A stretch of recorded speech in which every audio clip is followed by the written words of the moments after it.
Hey guys, so today I'm going to be talking about 3 of the most common sumo deadlift mistakes that I see lifters getting red lights for at meets all the time, and how to avoid them. Diving right into it, first and foremost is soft knees. This happens on conventional too, but it's much more common in sumo in my experience, and it can be really frustrating if you don't know how to fix it. The rules state that your knees must be fully extended at lockout, but it's not always a simple case of, oh, just lock your knees after you've finished pulling. Sometimes that works, but oftentimes it feels impossible to do that once you're in this position, and you have to dig a little bit deeper to see what's really going on. There are a few fixes to this depending on where your issue actually lies. Oftentimes we see people overextending their deadlift at lockout, which almost always causes their knees to unlock as a result. You can combat this simply by thinking of standing tall at lockout rather than leaning back. This also holds true for people who think that their weight has to exclusively be way back on their heels to initiate the movement or throughout the movement,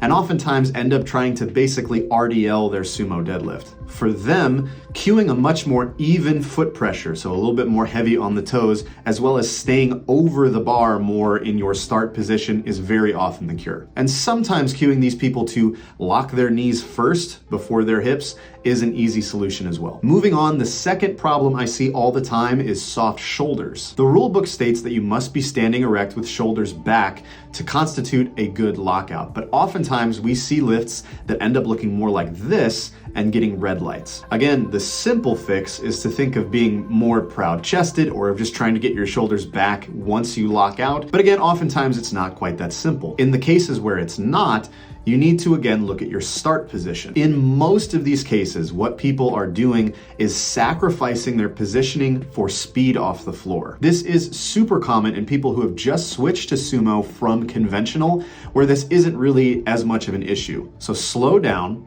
find a better start position, so one with less excessive rounding of the thoracic spine, and worry less about speed off the floor than a smooth lockout. You will almost always be stronger for it. And finally, another problem that I can see costing you dearly on sumo is helicoptering. Now, this is not always an issue. Plenty of people can get away with some helicoptering that doesn't cost them the lift and they still get white lights, but sometimes this can be so severe that it almost makes it impossible to lock out heavy deadlifts. Usually, people who are helicoptering are using a mixed grip or an under-over grip, and this is often the root cause. A simple fix for this is switching to hook grip.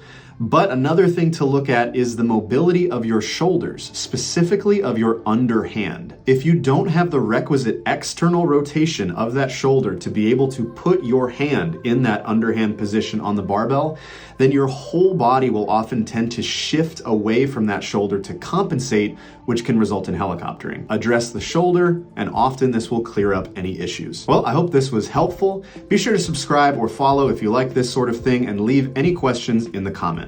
See you next time.